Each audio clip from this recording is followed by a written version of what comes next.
Spurge here, and in this video we're going to break down the new REV'IT Stratos 3 gloves with Gore-Tex. So what you're going to see is a price reduction and some key changes in the Stratos 3 over the Stratos 2. I have the old version over here, and really some of the things that were addressed were things that we had called out in the previous version. We'll get to that in just a minute. These are coming in around the $160 price point, making them almost the cheapest Gore-Tex gloves in REV'IT's line. There's also the Shavacs, but those don't get nearly the thermal reinforcement from a weather standpoint that you're going to see with the Stratos 3. This is going to be a cold weather glove. You're looking at 300 grams of Thinsulate at the back of the hand, 80 grams of Thinsulate in the palm. The idea there is you want the palms to be a little bit thinner for better tactile feedback, as well as to allow some of the heat from heated grips to be able to penetrate the insulation and help to warm your hands from the inside. So the one thing that I want to call out right in the beginning of this, and I'm looking at all of you whiners out there on the internet that are going to buy this glove and say, I wore this and it was 15 degrees outside and my hands were still cold and this glove sucks. Here's the deal. Know your limitations. There's only so much a non-heated glove can do. So I want to get that out in the open right up front. If you are someone that has delicate paws and you know that your hands get cold, at a certain point you're going to have to go to heated gear. This is going to be a glove that I can wear down to about 35 degrees, and then after that, getting into heated gloves is going to be the way to go. So just keep that in mind. Whenever we're talking about winter gloves, there's always going to be a threshold in which you are personally accountable. All right, little diatribe is out of the way there. From a sizing standpoint, sizes for this will range from a small up to a 4XL. One of the things that REV'IT did with this that I think is cool is they adjusted the sizing slightly to account for all the extra thermal padding and thermal insulation in this, because they do feel bulky. There's a lot of Thinsulate in here. I am currently wearing these in a 2XL and they fit just fine. The one thing to note here is if I am using REV'IT's size chart, I'm measuring my palm at 9.5 inches, like I do.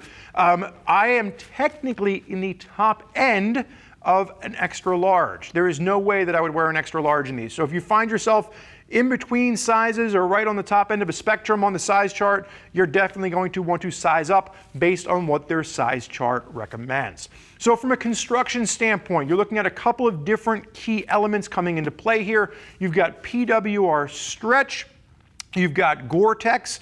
This is not Gore grip technology, so while the Gore-Tex is bound at the top of the fingertips, you're not going to have the Gore-Tex kind of bound to the glove throughout the palm itself, but you are getting that waterproof protection that Gore-Tex is known for. You're getting Thinsulate, like I said, 300 grams at the back of the hand, 80 grams at the palm, and the liner on this is new. It's a high loft fur. The old one was kind of like a micro fleece. The comfort of the liner on this is a big step over the previous version. The other thing that's a big step over the previous version, if you are new to REV'IT gloves, you'll never know the hell that REV'IT has put on us for the last few years with this stupid enclosure. I literally just had a conversation with a buddy the other day that was like, I can't wear these REV'IT gloves anymore. I can't stand getting in and out of it. I have to use my teeth to get the glove off. They finally went back to just a simple design. So if this got nothing else over the previous version, they have finally gone back to just a simple cuff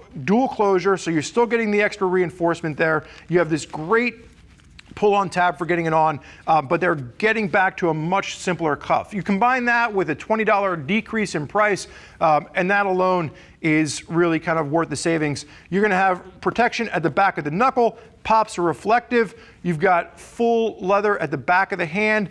And then as you get down, you are going to have this kind of microfiber suede material for your visor wipe. So there's not going to be the big windshield wiper on here, but you are going to notice on the index finger, you're going to have this kind of like a microfiber material, which works to wipe off the visor. The other key note here that they changed, and I went back and looked at the previous video that we shot for the Stratos 2s, and we called out the fact that it didn't really have the appropriate technology in the fingertips for screens, especially if you're riding in the wintertime. If you're riding in the wet, you don't want to have to take your gloves off to use the screen. So on your phone or your GPS system, whatever you're navigating with.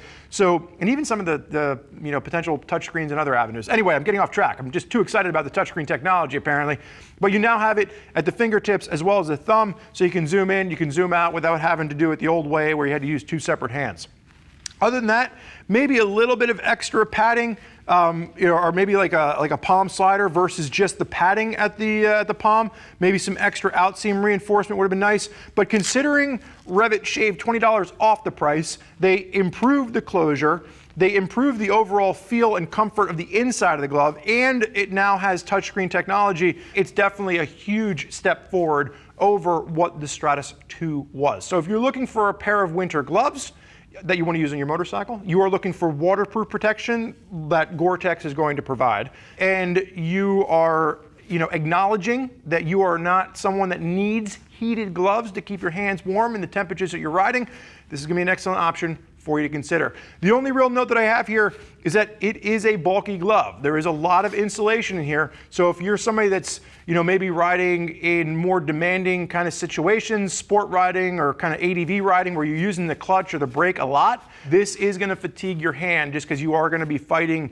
against some of that insulation. But that's really kind of the problem that we run into with any insulated glove, is it does become a bit bulkier. But you got that 300 grams of Thinsulate at the back of the hand, so it is a bit of a compromise between warmth and then just kind of fatigue, if you will. So that being said, if you are still unsure as to whether the Stratos 3 is the right glove for you, you can click that info button on your desktop or mobile device. You can read other rider reviews. You can go through all the details on the product page. And if you still have questions, you can reach out to one of our customer service representatives and they can walk you through all the different options available for you and your winter riding needs. I want to thank you for joining us for this first look at the REV'IT Stratos 3 GTX Glove.